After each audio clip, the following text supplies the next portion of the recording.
Hello, and welcome to episode 39.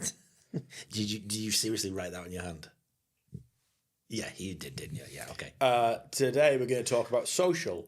But why are two middle-aged white guys talking about social? The answer is because a younger person should be talking about social, but she's not here this week. She was here last week.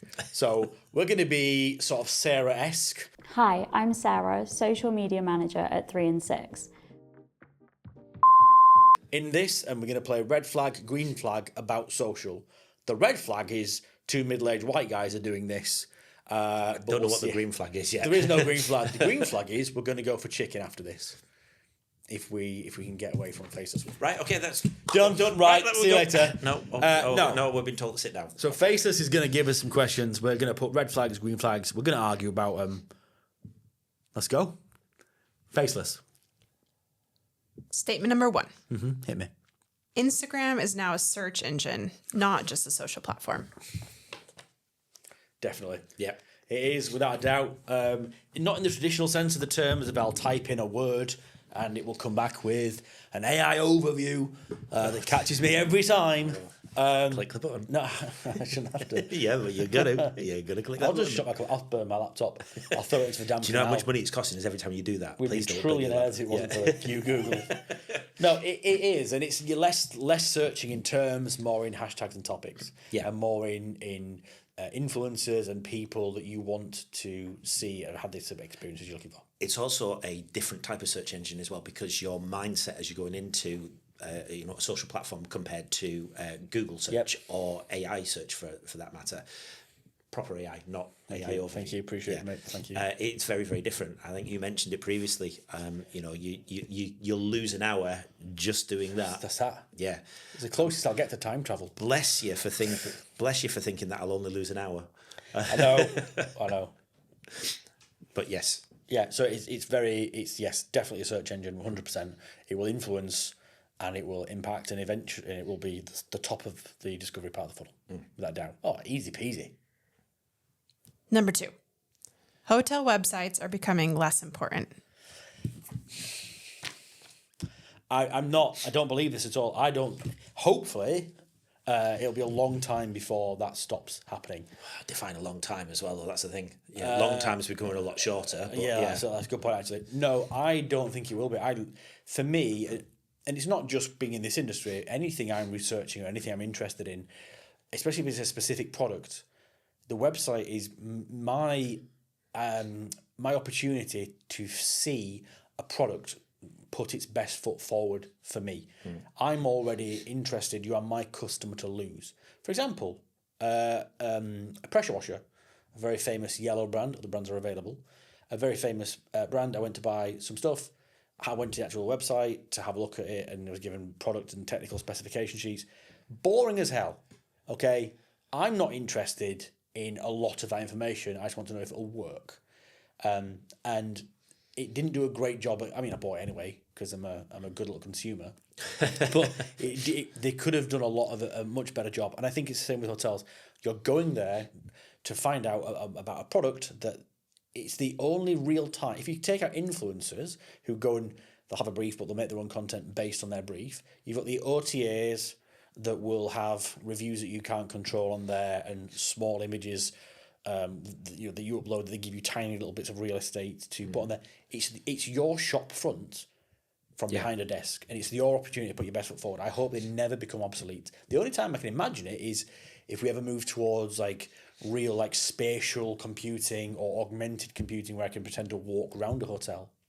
Yeah, perhaps, but even then, that becomes the new website. The walk It around does. That becomes your new website, doesn't it? It does. It just happens to be in a different format and a different medium. Yeah. I think there's a lot of talk about this. Oh yeah, AI is going to move, and everyone's going to book through AI, and everyone's going to buy through AI. They're going to do that. I think the one thing that people are forgetting about here is the biggest weakness in that entire chain with AI and purchasing. And what is that, Tris? People. We are the biggest weakness because we are going to be a lot slower to adopt than the technology advances. Yeah. You look at anything that comes in, before it becomes mass adoption, and don't get me wrong, the way that AI has been adopted and the speed that it's been adopted is the fastest on record. We are getting faster at adapting to technology, but we're still the weakest link in that. There's technology out there now that will blow the average consumer, the average person's mind, what you can do with AI at the very extreme, the very high levels of it. Yep. We're just not ready for it. Most people are just not ready for it. Okay. Not yet. No. So websites are still safe. We still love websites. Yes. We love you. Brilliant. Captions now matter more than visuals. Are we talking about captions to images? It depends what we're talking about there. We're talking about captions on images or captions for videos? Or is it not specified? Not specified, so choose one. Okay. I'm going to go here, and I'll tell you. Do you want to go first? Yeah, mine's super quick and dead easy. It's because I'm getting old and I can't hear things very well, so captions are really useful for me. Thanks, guys. So, the elderly aside, people talk too fast as well. What happened in my day? We Back in talked my a lot day. slower. future of tech, guys, sitting right here. Right here. He doesn't know it yet. What? Captions, yes. I think for two reasons. One, captions on videos are incredibly important because a lot of people can't.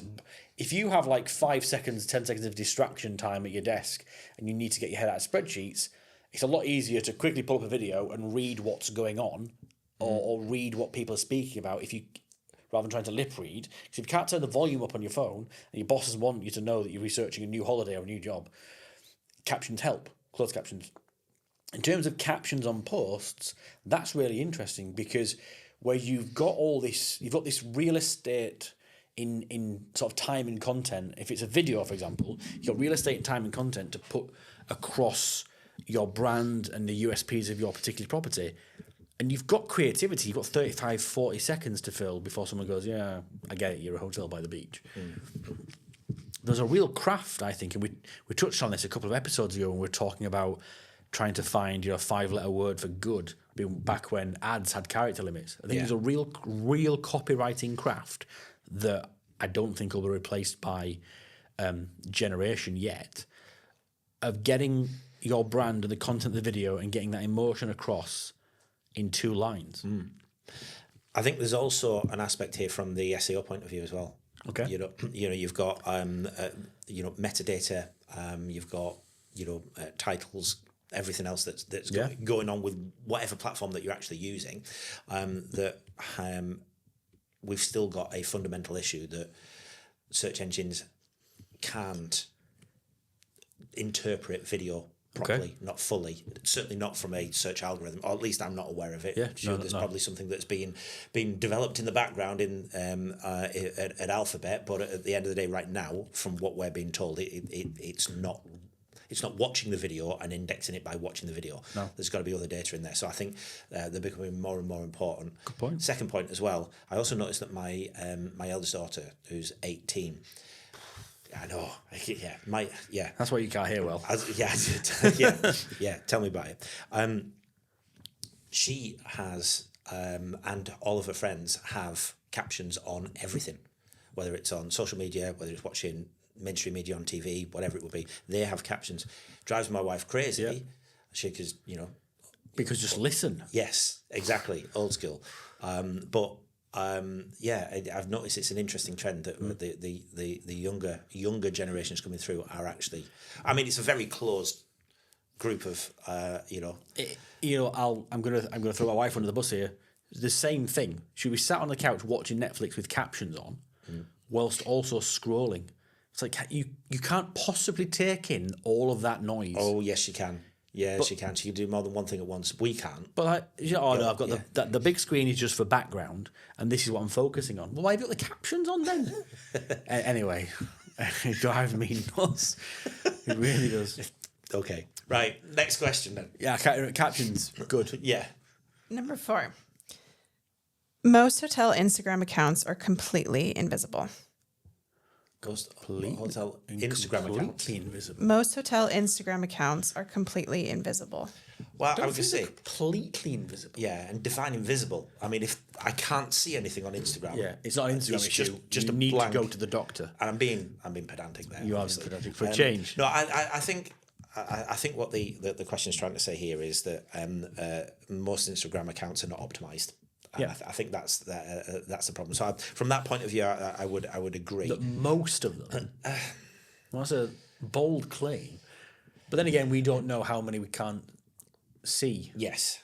So, but I think from the reviews that we do, that our social media team do, anecdotally, that more often than not, the hotel's accounts could be better optimized.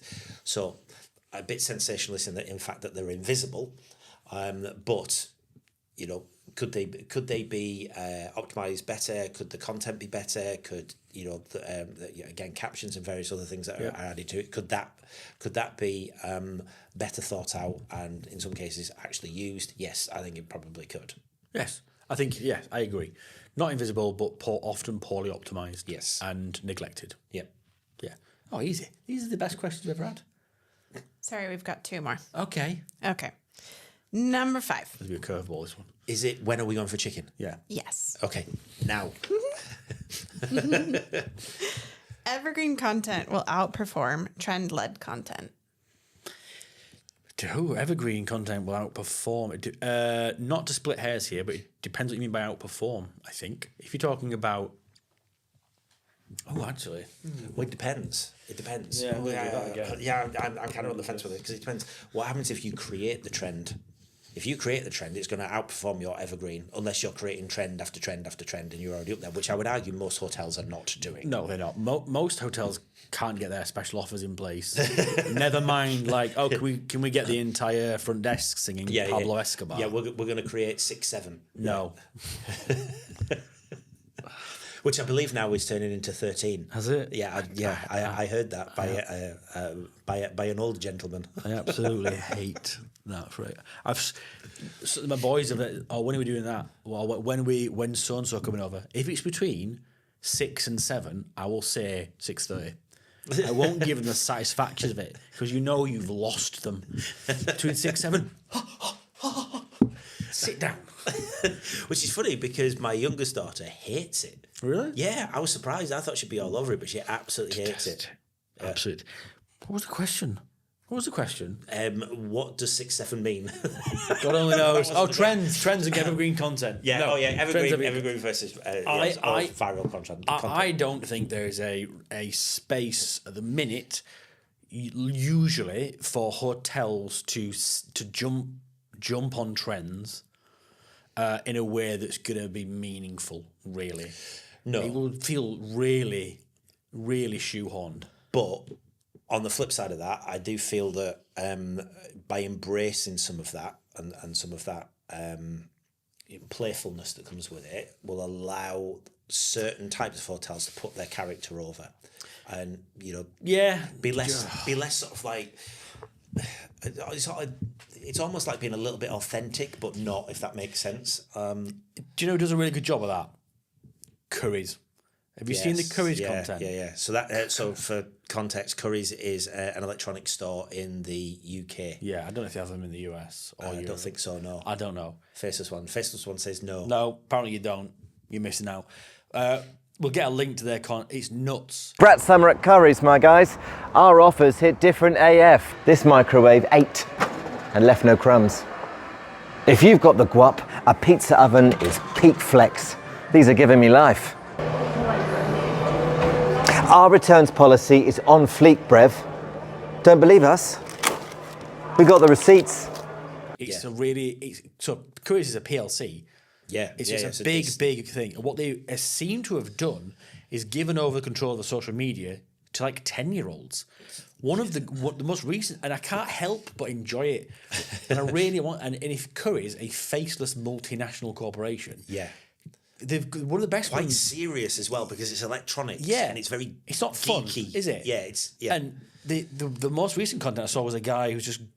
He's in the comments telling me which store to go to, and people just say, I'll go to Maidenhead. Another store of the week. This time in Mile End. No one asked for it. Let's get this over with. Look, it's packed. Fun fact, but the Queen actually opened this store back in 1982. Wait, did she? Well, Alexa, tell me a cool fact about Mile I'm End. having trouble connecting to the internet. It's got none. Let's move on.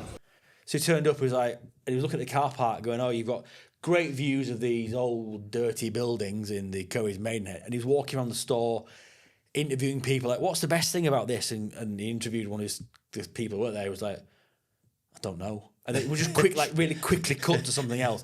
It's just such an amateur content, but it's brilliant. And Yeah. Well, aren't they the one where they did, I don't know whether they copied the trend or wherever it was, where they did like attack some people like outside, throw something at them, run in, lock the door, and they're all banging. Hey, everybody's banging on the door trying to get into the Maidenhead Curries. Yeah. I don't know that, but that's great. That's but then there's, and I say that hotels shouldn't jump on those kind of trends, but then because it might feel inauthentic, but if you just abandon yourself to the idea of it, and it can work for something like Curry's, then you can do it. You could find, if you have a smart team behind it. Because I would normally say it has to be the right type of property that can really embrace that. But to be fair, like if Curry's can do it, It's the right type of like PLC. Yeah, No. I don't think it's about for me. It's about getting the voice, the tone of the brand over in through social media, which kind of doesn't really care. Let me ask you this: can you recall a Curry's advert on TV? No. I can't. I can't recall one. I can't recall Curry's telling me what kind of brand it is. The only thing I can recall them is showing a list of products. That's all it is. It's like an e-commerce store on TV. That is literally it. I can't think of the last time I saw one, but I can recall many social ads, and they're organic. They're not promoted. It's organic. You flick through, and it's fun content. It's almost like Ryanair, but Ryanair leaned too much into it for me. Yeah. Like they're really very like self-deprecating, self-critical, too much. Whereas the Curry stuff is always very fresh and very interesting. So if big PLCs like that can do it, yes, hotels should do it. So, what was your question? Trends? Yeah, have a crack at trends. Yeah. Yeah, but I don't think I'll perform evergreen content, but have a crack at it. Brilliant. Last one. Social content should be written for Google, not just Instagram. Oh yeah. Should be written for Google. Yeah. This relates to social content coming up on search results pages now. So that for me is it's created an interesting dynamic now for social media departments and SEO departments, which once were departments within the same organisation, but were very separate and very different. And now they're blurring the lines. It's a bit like revenue management and marketing. They are no longer, and never have been, two different things. They are intrinsically linked. You can't do revenue management without having an understanding, and quite a deep understanding, of how to market what it is that you're trying to sell. It's the same now happens with social media. You can't put a social media post out there without having a consideration. Well, you can, but you shouldn't. Without having a consideration for how it will rank organically in search results pages. So for me, it's the new norm now. It has to happen. We've had to make I wouldn't say significant changes. We've had to make significant investments now between how our social media departments and our SEO teams work, and how they work together, and how collaboratively they work together. It's not just SEO in isolation to social media. It is very much we need to work in collaboration. What's the strategic plan for SEO? What's the latest trend? What's the evergreen stuff? And how does that impact and dovetail in with SEO now? They can't go off and do two separate things. It needs to be cohesive. 10 out of 10, no notes. Great. Any more questions? Oh, great, chicken. Hopefully you enjoyed Red Flag, Green Flag. Go check out the content from Curry's, because it's worth it. Yeah. Ping. And we'll see you in the next episode. Thank you.